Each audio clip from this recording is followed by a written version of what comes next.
Tout à l'heure, je regardais les hirondelles.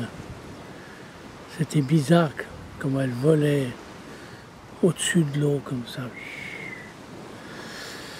Mais les hirondelles, je crois que ce sont des, des oiseaux voyageurs. Ils voyagent. Oui, parce que quand j'étais petit, il y en avait aussi en Égypte.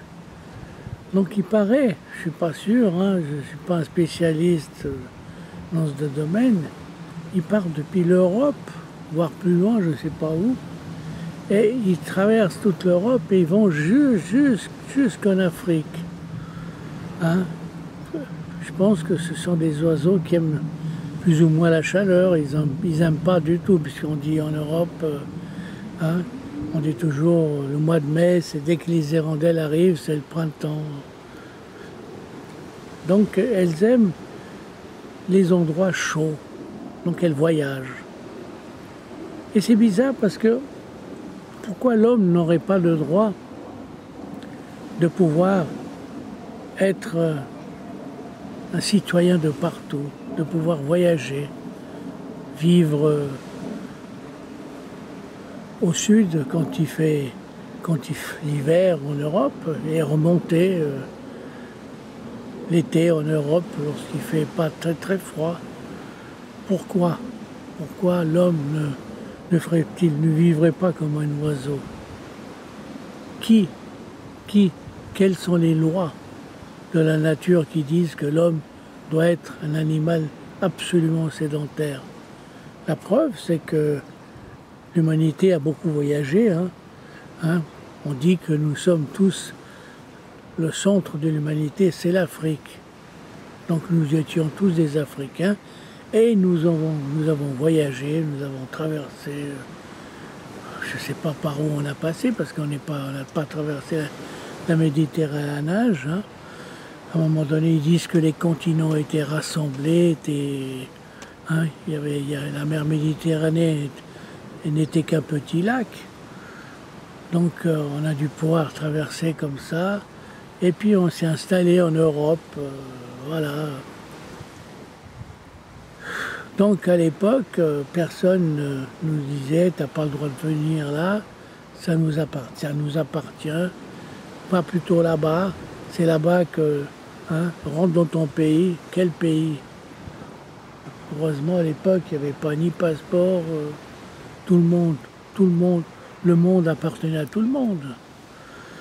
Et de nos jours, la civilisation a fait que l'homme ne peut pas voyager comme il veut. Il doit avoir un passeport, et pour avoir ce passeport, être reconnu par un certain pays, par une certaine autorité. Hein. Et oui, donc il ne peut pas voyager. C'est pas. Est-ce que la civilisation a fait de l'homme plus un esclave qu'un homme libre? On parle de nos jours de démocratie. Mais moi, la démocratie, c'est pas quelque chose d'absolu, de très formidable, puisque imaginez sur 10 personnes, hein, en démocratie, si 6 personnes disent oui et 4 disent non, c'est les 8, c'est les 6 qui ont dit oui qu'on exécute, disons, cette décision. Vous voyez ce que je veux dire? Mais il y a toujours 4 qui sont jamais heureux. 6 heureux et 4 malheureux. Vous voyez? Donc c'est pas parfait. C'est pas parfait, rien n'est parfait.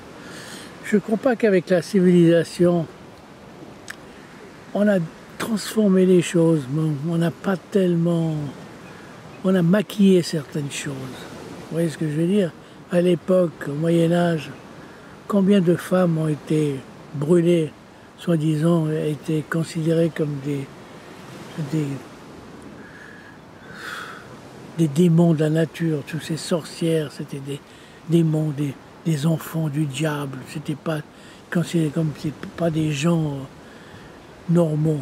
Et les médecins de cette époque, ils allaient charcuter, voir s'il n'y avait pas quelque chose de bizarre en elle. Il y a vraiment... hein. Ne me parlez pas de la médecine, il y a d'un côté on évolue, puis d'autre côté on n'évolue pas, on fait des tas de choses. Il n'y a rien. La civilisation n'est pas synonyme de perfection, d'évolution. On n'évolue pas avec la civilisation. Je pense pas. Des fois, voyager, vous rencontrez des gens qui vivent loin de toute civilisation, et ce sont des gens qui encore, ils se comportent d'une façon mieux que certains civilisés. Bon, écoutez, je suis au bord de la mer, nous sommes le 6 septembre, c'est l'hirondelle que j'ai vue tout à l'heure qui m'a fait penser à la civilisation, à la liberté de l'homme, aux hommes. Eh oui, si au moins j'étais une hirondelle. Malheureusement, je suis condamné à être un humain. Merci.